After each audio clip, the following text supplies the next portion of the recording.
ask kids that are 16 to 18 years old to make $100,000 debt decisions when they go off to university. And they're not prepared for that. They don't know what they're getting themselves into. They just assume, okay, I'm going to pay 4 years of education at $25,000 a pop, and when I come out the other side, somehow I'll be able to pay it back. Right. That's not how life works anymore.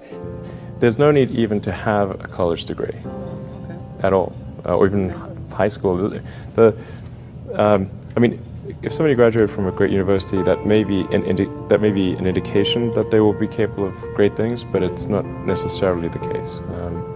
You know, if you look at, say, people like Bill Gates or Larry Ellison, Steve Jobs, these guys didn't graduate from college. But if you had a chance to hire them, of course, that would be a good idea. Yeah. I think having the flexibility to explore a lot of different things, which you can do when you're in college, which is one of the amazing things about being in college, is you can work on all these hobbies and code a lot of stuff and try a lot of different things. It's this amazing flexibility that I think most people take for granted. And once you decide, okay, I'm going to start a company and I'm going to do it with someone else, you immediately now need to convince someone else if you want to change your mind on something. And I think people really undervalue the option value and flexibility. I think explore what you want to do before committing is really like the key thing, and keep yourself flexible. And no, I think that's. I agree. Yeah. I mean, it's actually kind of funny. You know, if you think of like what is education, like you're basically downloading data and algorithms into your brain, and it's actually amazingly bad in conventional education, because like it shouldn't be like this huge chore. You know, someone's standing up there kind of lecturing at people, and they've done the same lecture 20 years in a row, and they're not very excited about it. And in fact, I think a lot of things people learn probably there's no point in learning them, because they never use them in the future. Because a lot of kids just in school kind of puzzled as to why they're there. The people who are doing the work that we care about are figuring out what to do next, not following the person who told them what to do next. And the problem with most colleges is they are high school, but with more binge drinking. The entire purpose of a good university is to give you a foundation to fail, not a foundation to get an A. And if you graduate from college with straight A's, you have to do some serious soul searching as to why you chose to spend your time doing that. The A students work for the B students, the C students run the businesses, and the D students dedicate the buildings. It's like the newspaper industry, right? More printing presses, more big buildings, right? Makes us look grander. We have brains that we're putting them out there.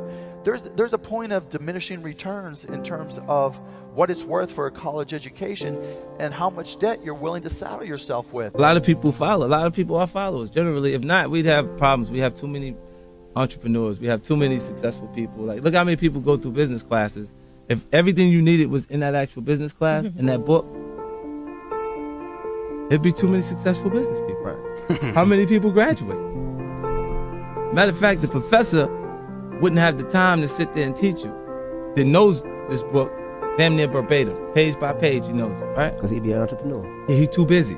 I'm doing way too much right now because I got the palm trees and we selling so much stuff that I'm doing that I ain't quite got time to teach no more class right now because I'm winning. And so when you walk into a boardroom with a bunch of guys in suits who all went to college, you're fine. Yeah, I mean, because they read a bunch of words. I've lived a bunch of life. Well, that's true. Their law degree doesn't intimidate you, in other words.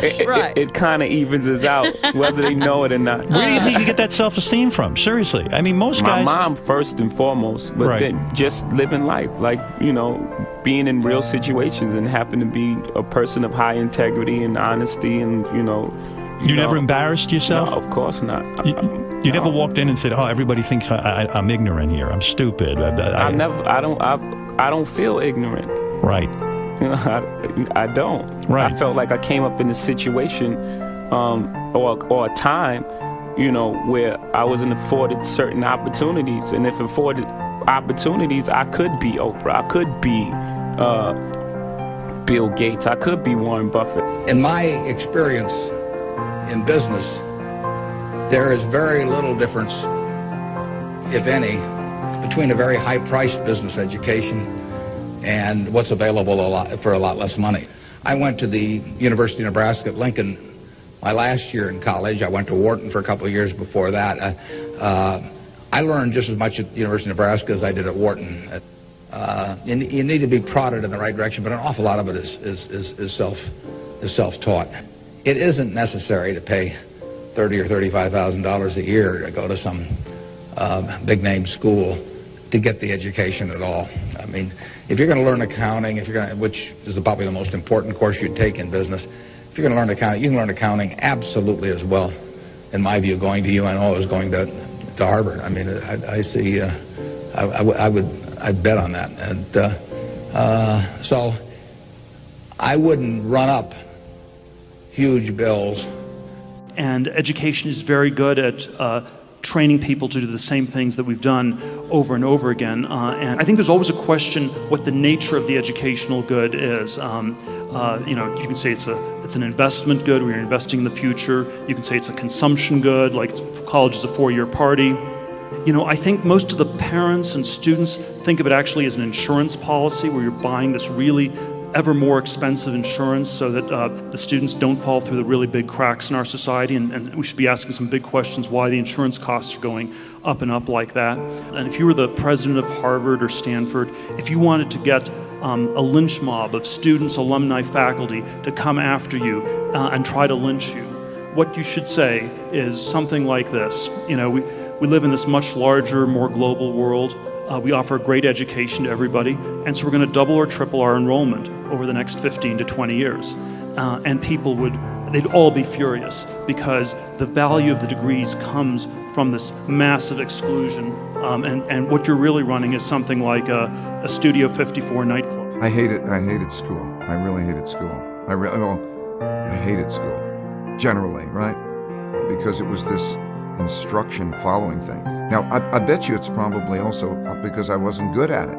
And some people, like I've got a great conceptual memory and a terrible rote memory. So if I have a story, I could tell you year by year kind of what happened within a story, within a context. But if I was to go into, like a memory-based learning, it's terrible. I have a terrible rote memory. Ego barrier is the worst thing. And if we were raised differently, just imagine in the schools that all along that people will always say, everybody makes mistakes. Everybody has weaknesses. The key is really to understand what your mistakes and weaknesses are so that you can learn from them, right? I think punishment is a terrible concept. Punishment means that you made a mistake and you're being punished.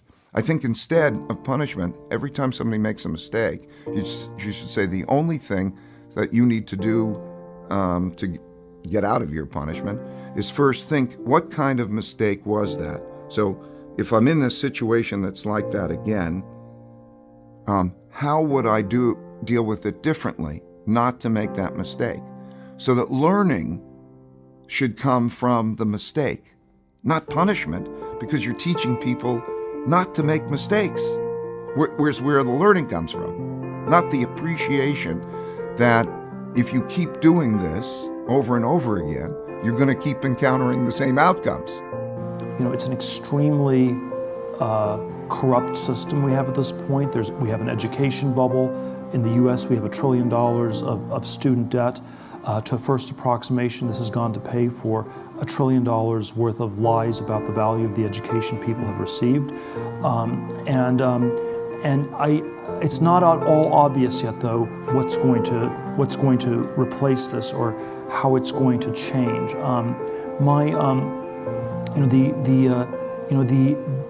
I'm somewhat skeptical that it will be replaced by any sort of single unitary system. I have this fellowship for young people to start companies, and it's not. My claim is not that everybody should do this. I don't think everyone should become an entrepreneur. I think there is no one size fits all. So I think the future will be much more heterogeneous, much more diverse in terms of what people do. What's really anomalous is the sort of unitary tracking, where you have to go to an elite college, you go to Yale or you go to jail. There's nothing else you can do, And so I think the universities are perhaps in the same place as the Catholic Church was in 1514, if we go back 500 years, where you have sort of this monolithic way, this universal way of body of knowledge of teaching things, the difference between the Yale and the Harvard political science faculties are probably no greater than the differences between the Dominicans and the Franciscans. We have all kinds of small debates within this context. We have a system of indulgences that's costing more and more to support this priestly or professorial class of people. We are told that it's the only way to salvation. You must get a diploma to be saved. If you do not get a diploma, then you will go to hell. And I think the message that I have that's like the 16th century reformers, that's a somewhat troubling message, is that you have to work out your salvation on your own. You have to save yourself, and that's I believe that is the truth, but it's a somewhat uncomfortable one.